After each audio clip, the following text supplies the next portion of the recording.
তলত দিয়া বিভিন্ন ৰঙৰ ফুলবোৰৰ আৰ্হিটোলৈ মন কৰা। 1 নম্বৰ ৰঙা, 2 নম্বৰ হালধীয়া, 3 নম্বৰ গোলপীয়া, 4 নম্বৰ নীলা। অৰ্থাৎ ৰঙা, হালধীয়া, গোলপীয়া, নীলা ৰিপিট হৈছে। তলত দিয়া খালী ঠাইবোৰ পূৰ কৰোৱা। যিকেইটা খালী ঠাই দিয়া আছে এই খালী ঠাইকেইটা পূৰ কৰোৱা। এতিয়া ইয়াত চোৱা ৰঙাৰ পৰা ৰঙা কমন ডিফাৰেন্স কিমান আছে? ৰঙা ৰঙা এটা ৰঙাৰ পৰা আন এটা ৰঙা পাবলৈ কমন ডিফাৰেন্স 5ৰ পৰা 1 গ'লে 5ৰ পৰা 1 গ'লে 4। গতিকে আকৌ ইয়াৰ পৰা আমি যদি ৰঙা পাবলৈ হ'লে কোনটো স্থানত পাম? 9 নম্বৰত পাম। 9 নম্বৰত ৰঙা হ'ব আৰু তাৰ পিছত নৰ লগত আকৌ এটা কিমান যোগ কৰিব লাগিব? 4 9 4 13 13 নম্বৰত ৰঙা পাম। তাৰপিছত এতিয়া চোৱা হালধীয়া হালধীয়া হালধীয়া হালধীয়া 2 নম্বৰত আছে 6 নম্বৰ আছে। গতিকে এটা হালধীয়াৰ পৰা আন এটা হালধীয়া পাবলৈ ইয়াত ডিফাৰেন্সটো কিমান আছে? 4। আকৌ এই হালধীয়াৰ পৰা নেক্সট হালধীয়া পাবলৈ ডিফাৰেন্সটো 4। এনেকুৱা গোলপীয়াৰ পৰা গোলপীয়া 3ত আছে 7ত আছে। 3ৰ পৰা 7 পাবলৈ বা 7ৰ পৰা 3 বিয়োগ কৰিলে কিমান হ'ব? 4। তো ডিফাৰেন্সটো কিমান আছে? গোলপীয়াৰ পৰা গোলপীয়া পাবলৈ 4 আছে। গতিকে সেইমতে আমি এই আৰ্হিটো প্ৰকাশ কৰিম, আৰ্হিত প্ৰকাশ কৰিম আৰু বীজগণিতীয় ৰাশিটো লিখিম আৰু ফুলৰ ৰংটো কি হ'ব সেয়াও লিখা হ'ব। এতিয়া 62 আছে। 62 আৰ্হিত প্ৰকাশ কৰিম। 62 কমন, ইয়াত ডিটো কমন ডিফাৰেন্স প্ৰতিটোৰ কাৰণে 4 আহিব। কমন ডিফাৰেন্স 4 হ'ব, বেলেগ ইয়াত নহয়। Common difference 4।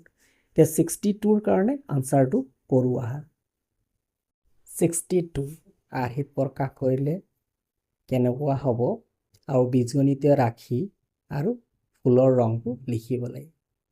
এতিয়া চোৱা 62 সংখ্যাটো আমি দুই ধৰণে লিখিব পাৰোঁ। দুই ধৰণে তাৰমানে চোৱা 62 4 কমন, ডিটো কমন আছে, কমন ডিফাৰেন্স 4 হ'ব। এনৰ ঠাইত কিমান দিলে আমি 62 পাম? এনৰ ঠাইত 15 বহোৱা হ'ল। 4 15 60 হ'ল। 60ৰ লগত 2 যোগ কৰিলে 62।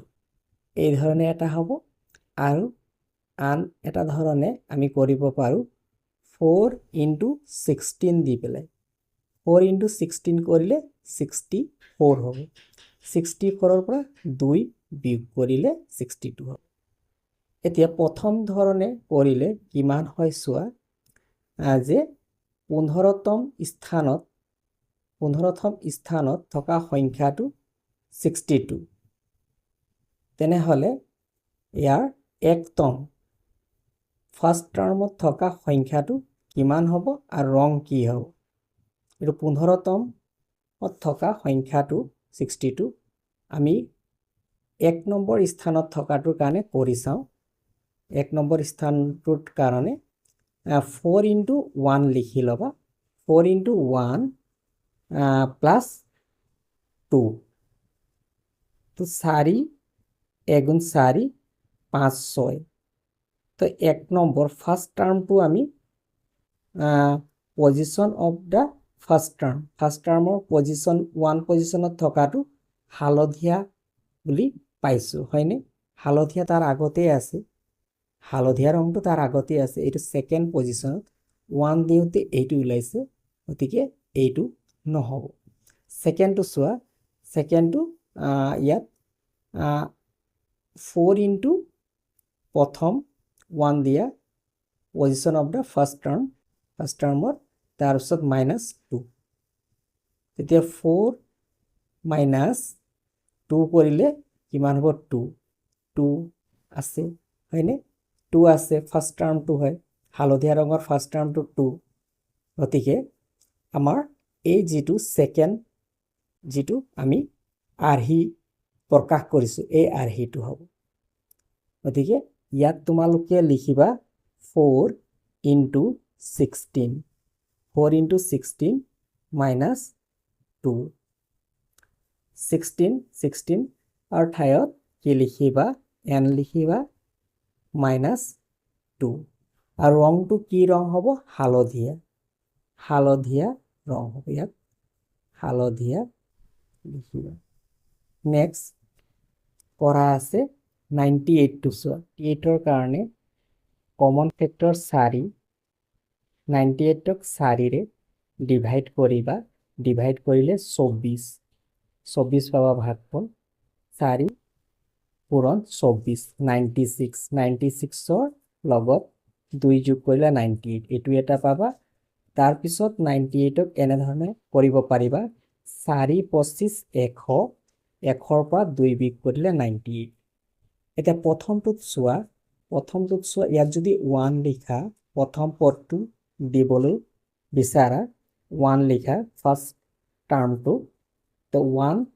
into 4 হ'ল 4 লগত 2 প্লাস হলে 6 হ'ব তো 6 টো প্ৰথম পদ নহয় হালধীয়া আগতে এটা আছে গতিকে এইটো নকৰো নেক্সট 4 25 100 100ৰ পৰা 2 বিয়োগ কৰিলে 98 হয় তে ইয়াৰ 25ৰ ঠাইত ফাৰ্স্ট টাৰ্মটোৰ কাৰণে 1 দিলো ফাৰ্স্ট টাৰ্ম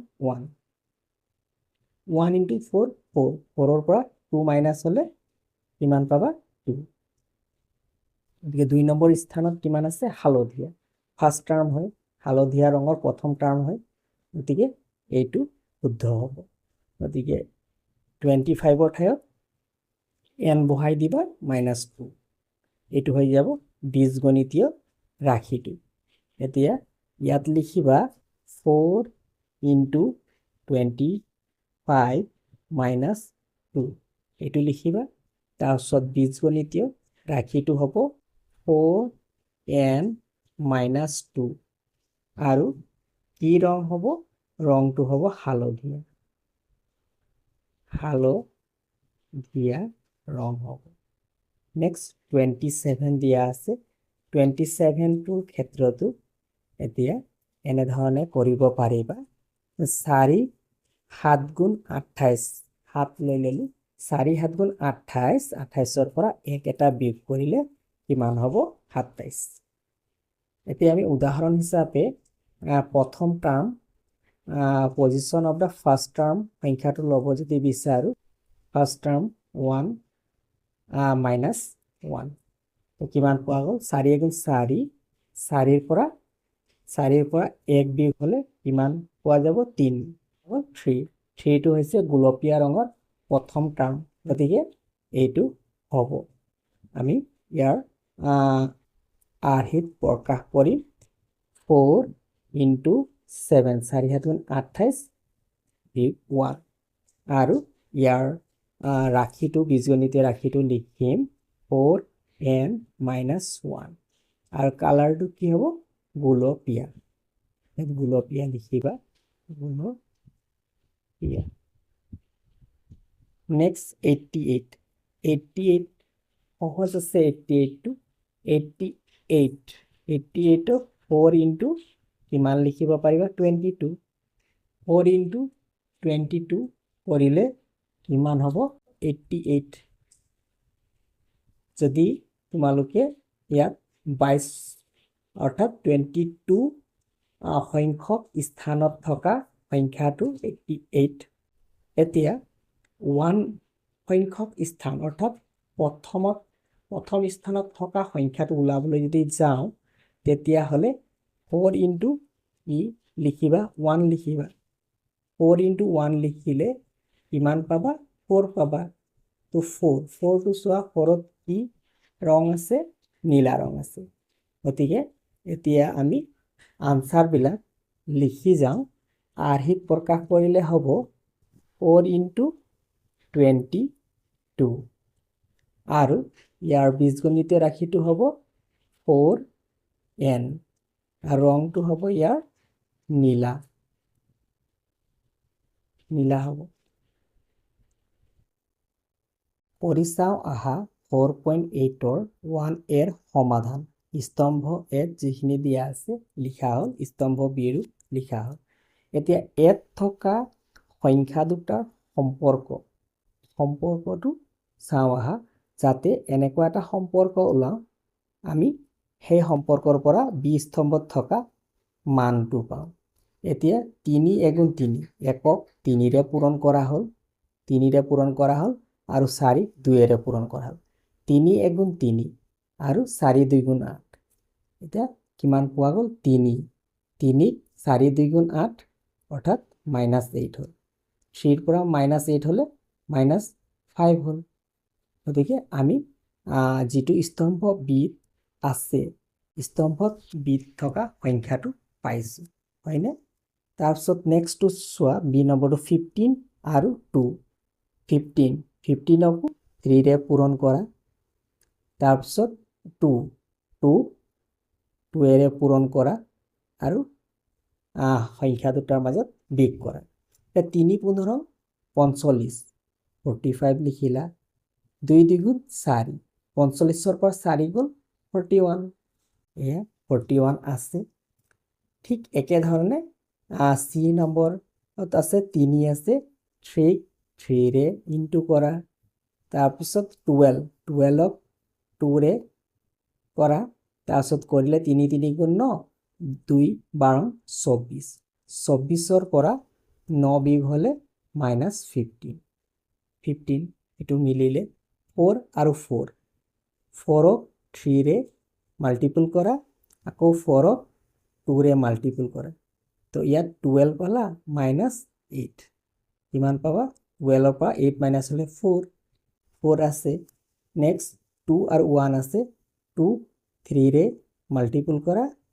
তাৰপিছত 1ক 2ৰে ঠিক আছে 6 - 2 4 ইয়াত 10 আছে 10ক 3 তাৰপিছত 11ক 2ৰে মাল্টিপল কৰা আৰু মাইনাছ কৰা 30 -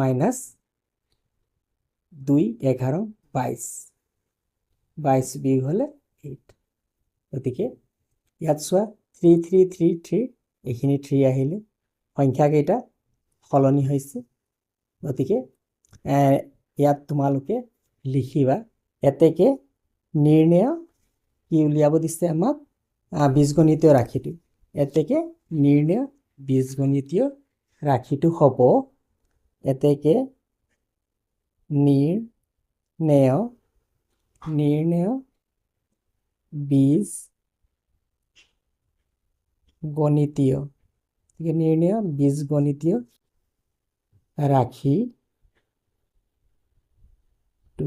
হ'ব নিৰ্ণয় বীজগণিতীয় ৰাশিটো হ'ব 3 3 3 3 কনষ্টেণ্ট 3 বহাবা তাৰপিছত এইটো চেঞ্জ হৈছে গতিকে ইয়াক আমি ধৰি ল'লোঁ এটা বৰ্ণ সংখ্যা x বুলি ধৰি ল'লোঁ তাৰপিছত বিয়োগ চিন আছে বিয়োগ চিন দিবা বিয়োগ চিন তাৰপিছত 2 2 2 2 2 কনষ্টেণ্ট 2 লিখি দিবা তাৰপিছত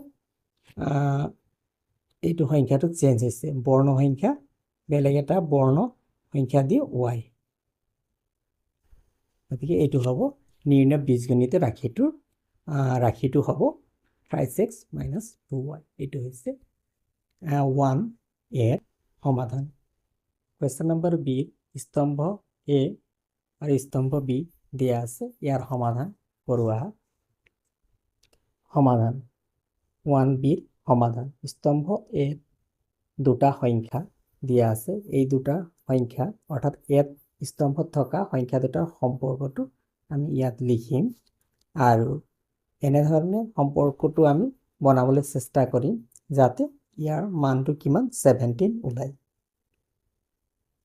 তে প্ৰথম সংখ্যাটো এৰ প্ৰথম সংখ্যাটো কি দিয়া আছে 2 লিখিলা 2 প্লাছ 3 লিখি 3 ইনটু 5 দি দিয়ে 5 দি দিলে কি হ'ব 3 5 গুণ 15 15ৰ লগত 2 যোগ কৰিলে 17 এইটো তাৰপিছত নেক্সট 3 আৰু 2 আছে প্ৰথম সংখ্যাটো 3 প্লাছ ইয়াত কিমান আমি পূৰণ কৰিছোঁ 5 মাল্টিপল কৰি আছোঁ তো 5 দিয়া ইনটু 2 আছে 3 5 2 গুণ 10 13 হৈছে মিলিছে সেকেন্ডটো তাৰপিছত ইয়াত চোৱা প্ৰথম সংখ্যাটো 10 আছে 10 টো ফাৰ্ষ্টত লিখা 10 প্লাস কিমান সংখ্যা আছে 3 লিখা আৰু 5 তো 10 প্লাস 15 is equal to 25 তো মিলিলে ডি নম্বৰটো চোৱা প্ৰথম সংখ্যাটো 5 আছে 5 লিখিলা প্লাস 15 ক 5 এৰে মাল্টিপল কৰিলে কিমান হ'ব 5 15 75 75 লগত 5 যোগ কৰিলে 80 তো মিলিছে নেক্সট 15 আছে ফাৰ্স্ট নাম্বাৰটো 15 প্লাস 11 ক 5 এৰে পূৰণ কৰিলে 55 15 প্লাস 55 তো কিমান হ'ব 55 60 70 70 হ'ল 4 আৰু 4 লিখিলা plus 4 into 5 4 plus 4 into 5 20 4 into 20 কিমান হ'ব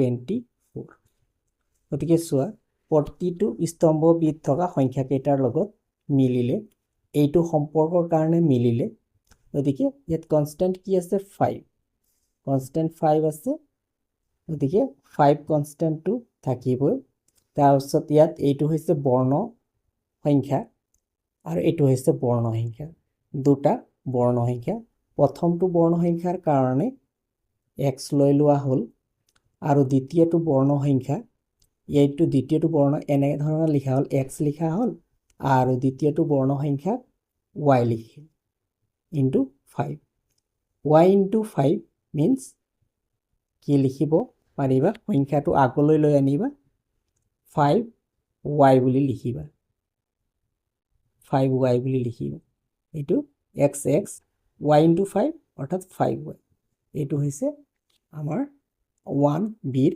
সমাধান